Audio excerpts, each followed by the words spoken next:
warm welcome to our podcast, Meet the Expert in Sport Management. This is your podcast about topics in sport management and economics and in sport governance and politics. We will always have a look at ethical issues. This podcast is a cooperation between the Johannes Gutenberg University in Mainz and the German Olympic Academy DOA.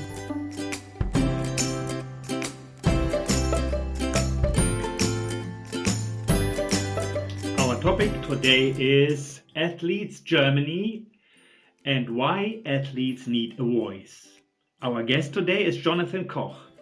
He is participant at the Olympic Games for 3 times in 2008, 12 and 16 and achieved the 9th place at the rowing competition in lightweight 4th. He became world champion in the lightweight double 4th in 2010. Jonathan Koch is the chairman of the Athletes Commission and board member of the German Olympic Sports Confederation. He is one of the key drivers behind the Athleten Deutschland initiative. And therefore he is the right person to talk to when we want to hear the athlete's voice.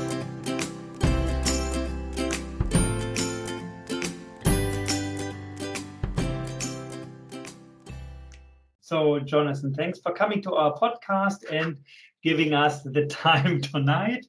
Welcome. Thank you very much for the invitation. It was a great pleasure to me too.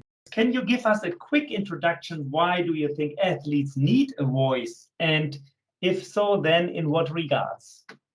I start from this point. Athletes are actually at the heart or at the center of sports, and they are the ones who are on the track, on the field, who play the game. But the rules, the setting, the circumstances, the environment is all governed by other people who are not the athletes. And what we saw in the past and what we're still seeing is that there are a lot of things that are not transparent, that raise doubts that this governance is done well.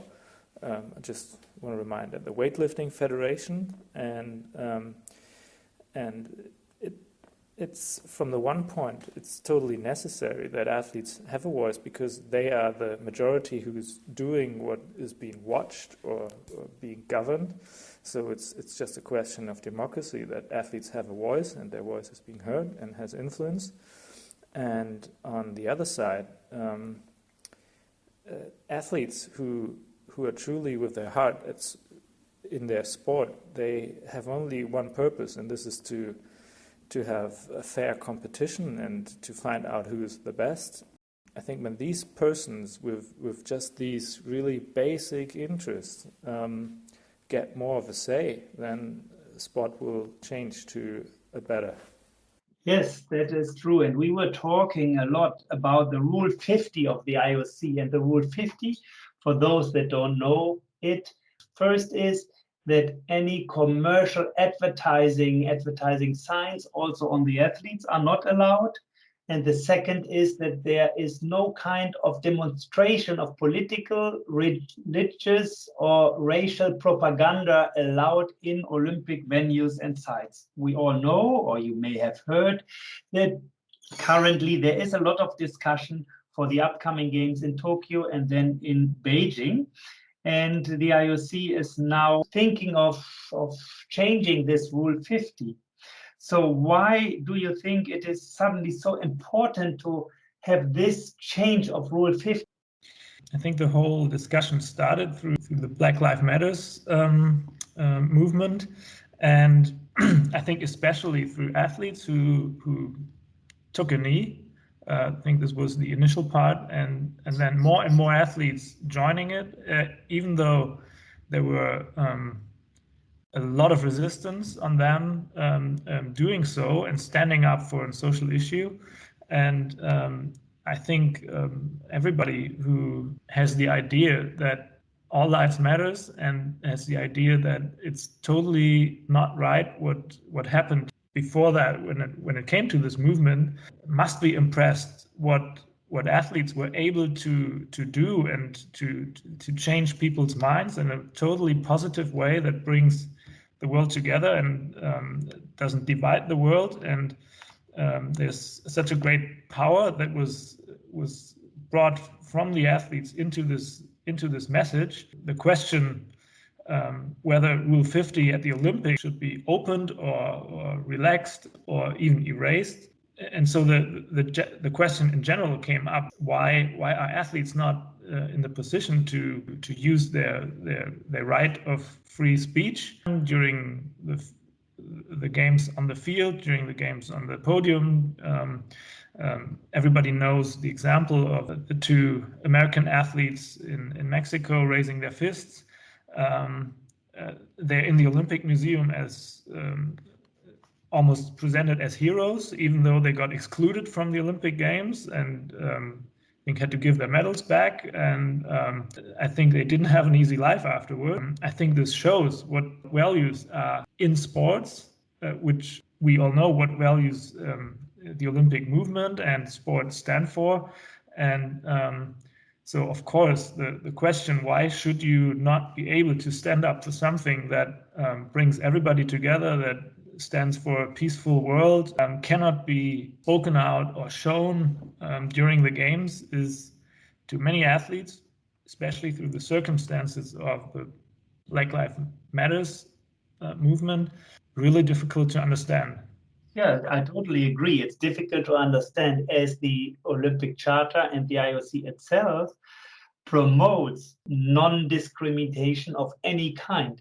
And therefore, a demonstration of non-discrimination should be in the idea of the Olympic Games. But on the other hand, I'm pretty much aware of the fear of the IOC that there will suddenly be political or religious demonstrations. That means that one group wants to be too powerful or then showing up too much, which then would end in a huge parade of demonstrations in front of the cameras at the Olympic Games. At least this is the official fear behind that. And I think it's difficult then to educate athletes to what extent is it allowed to demonstrate and not.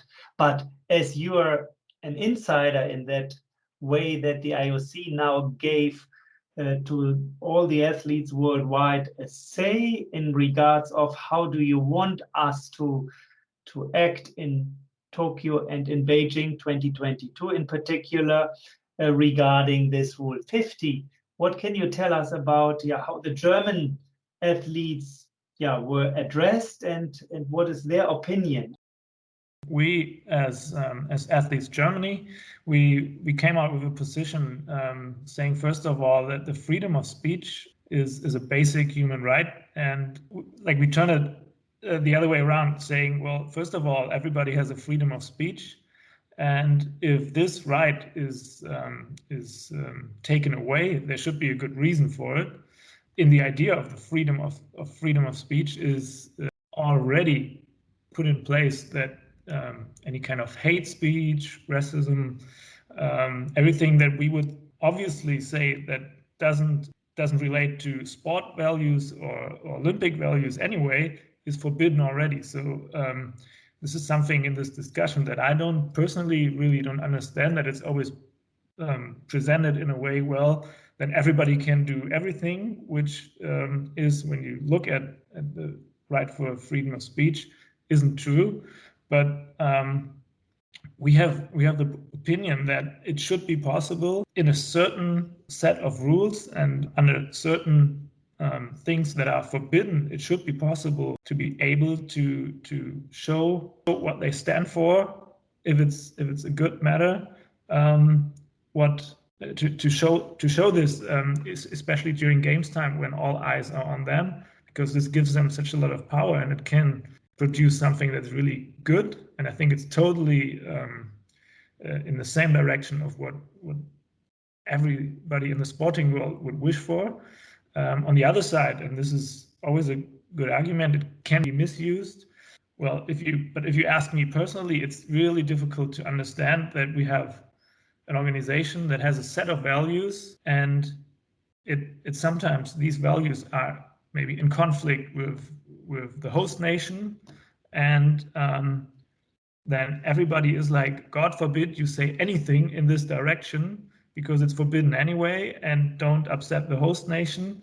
And then suddenly something that you wouldn't even think of that is wrong or a problem becomes a problem because it's the circumstances that the games are in. And Yes. What I personally would wish is that a lot of issues around Rule 52 that what I experienced occur when you go to a host nation that is, let's say, politically not the number one when it comes to human rights, then you may get pretty much under pressure as an athlete, being asked, why are you competing here? What do you think about it? And suddenly as an athlete, you're completely in a field of tension, and you may not really know what to say. And what I would actually wish for is that the sport governing body itself is more that they have more the guts to say something and address things that are totally in a conflict to their own values. Yeah, to take it by the name, we are talking indirectly about the upcoming Winter Games, for example, in China 2022, or also maybe the FIFA Football World Cup in Qatar, which is also coming up quite soon, and these issues there. And I was just wanting to ask you if you think it is good that athletes can go there and raise their voice, but you just said it is also a hard thing because the athlete suddenly has to think about matters as an athlete you don't want to think about when you go to Olympic Games, because you want to concentrate certainly on your sport and not on how do I position, what can I say or not say. Would you think maybe it would be good if our NOC, not only the German, but each NOC or even the IOC helps with some educational classes without being giving advices, but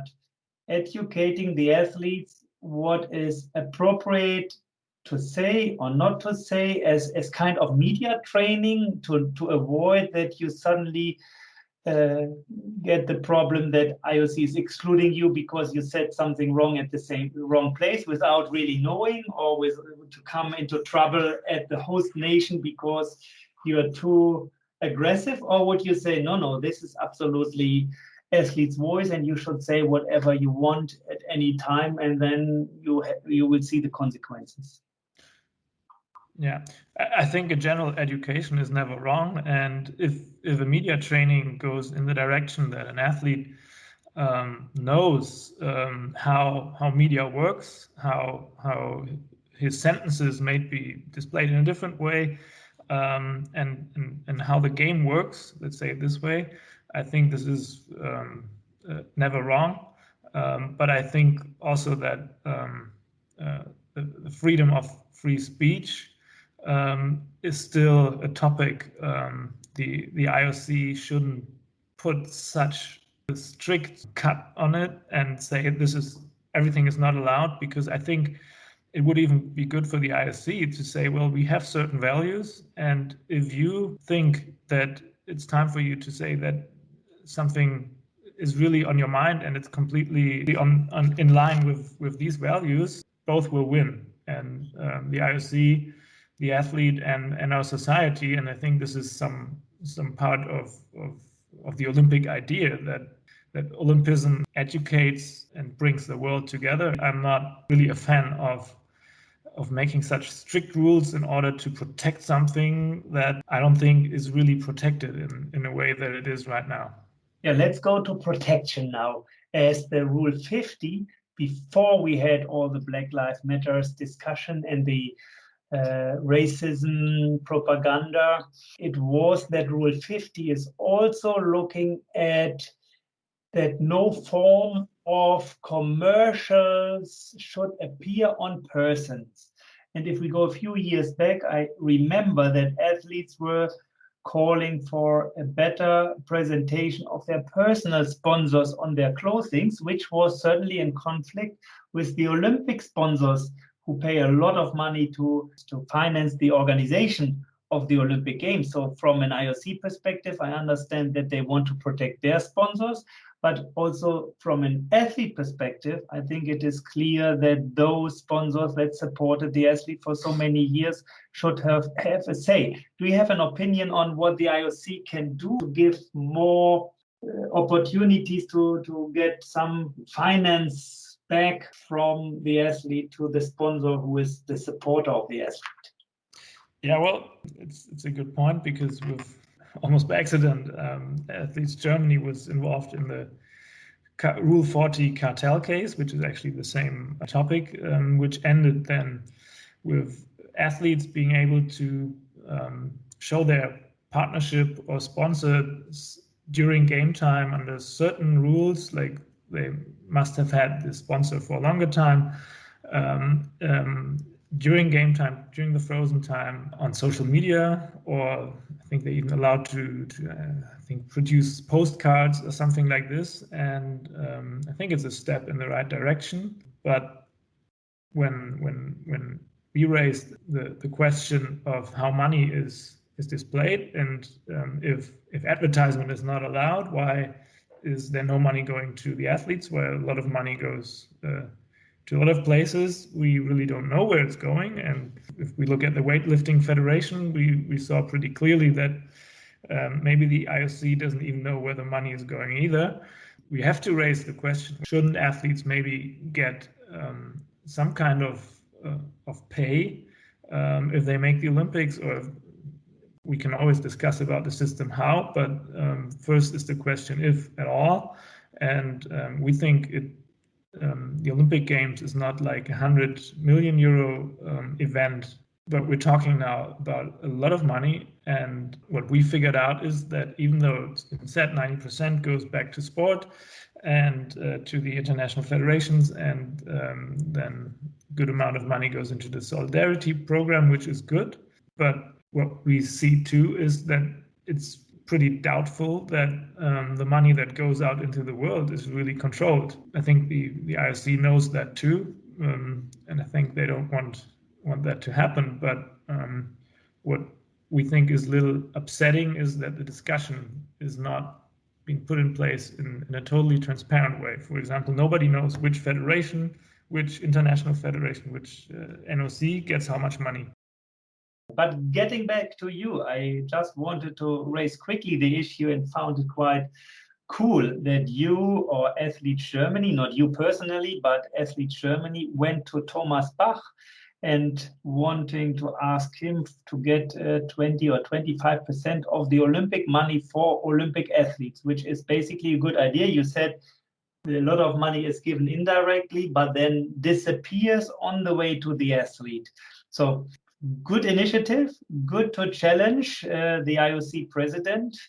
But do you see any changes after that, or at least how can Olympic athletes get more support from the IOC? Do you have concrete ideas?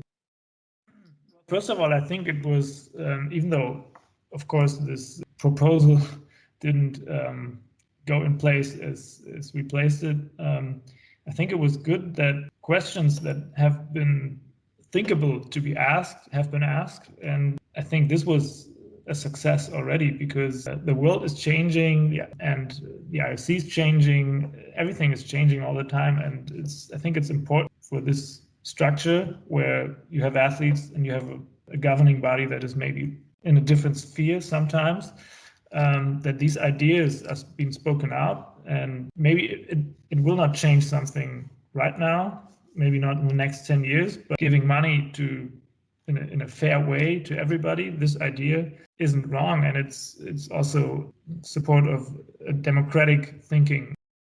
My point was more, if the IOC was really changing something after your visit, not based on your visit, but getting more aware that athletes' voices count more, should count more, or that there's more listening, or is it more that the Athlete Commission is the same, with the same power than many years before? As Thomas Bach, by the way, was the first athlete voice in the IOC when he entered the IOC. So he should have a specific feeling for the athletes? I think, well, of course, we have the IOC Athletes Commission, who's elected by all Olympic athletes in the Olympic Village, and they are Olympic IOC members at the same time, and they are pretty close to decisions and decision making. And I think this is a strong note for athletes, how they're being placed, and they have professional staff working for them, which I think is pretty great. But what we see at the same time is that there are more and more independent athlete organizations are rising up. Well, the world is changing. We're getting more pluralism, obviously, even in sports and even in athletes raising their voice. But I think these developments of athlete organizations coming up will somehow have an impact that sooner or later structures will change. But I will not go that far that I think that I would make a prognosis how it would be. Thanks, Jonathan. That was very interesting to talk about the voice of the athletes. Now I have a personal question regarding the upcoming Olympic Games. What makes an Olympic venue cooler than all the other regatta places?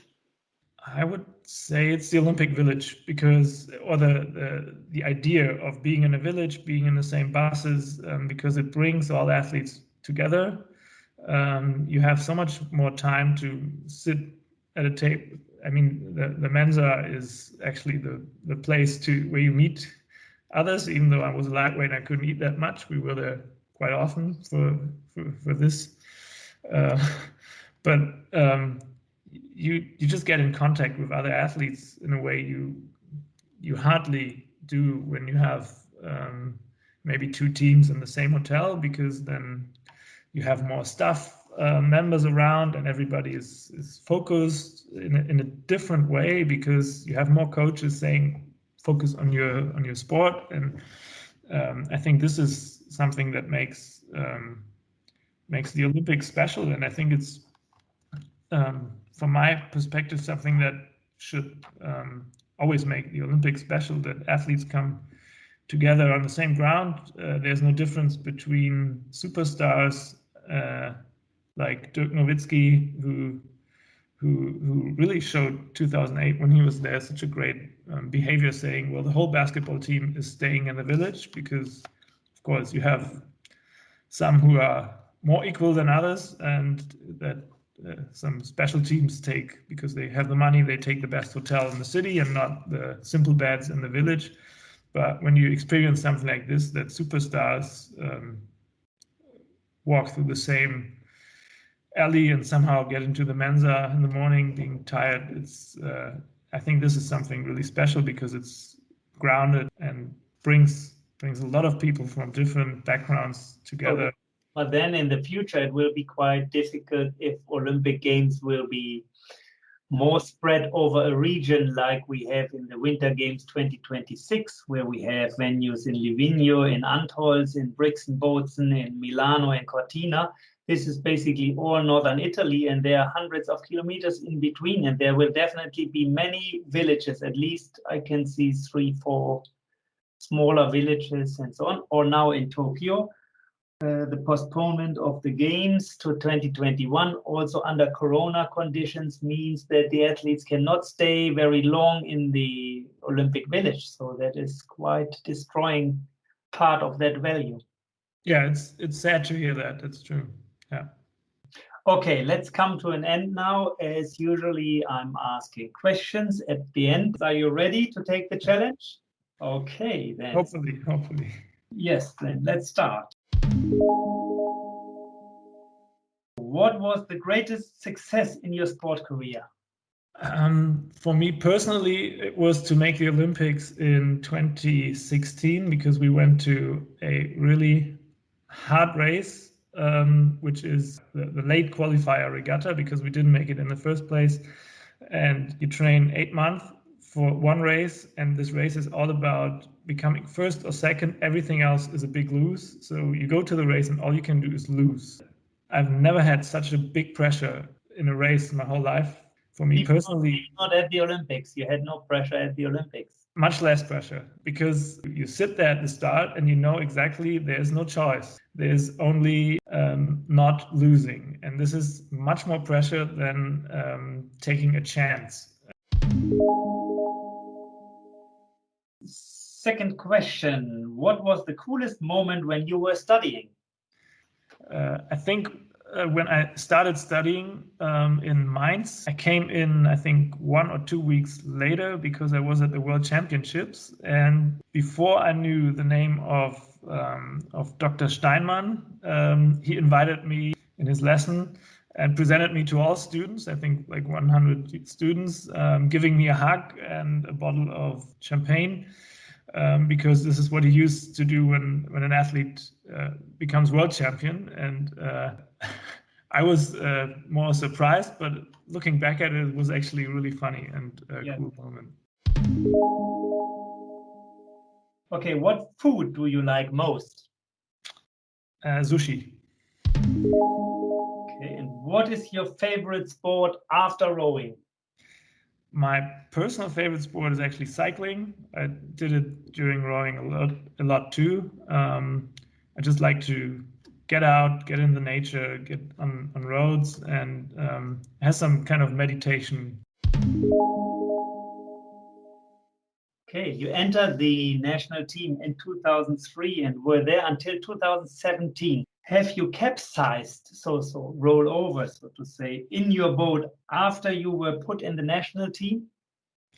Yes, I did. It was in the first years when I had my greatest nominations. It was always one day after I somehow capsized around the dock, doing some stupid mistake of not closing a screw or something like that, and then suddenly I flipped out of the boat. But I never did it during rowing itself, I have to say that. Okay, that's good. Thank you very much, Jonathan. That was very interesting. And yes, thanks for giving us your time. Yeah, thanks for being invited. It was great.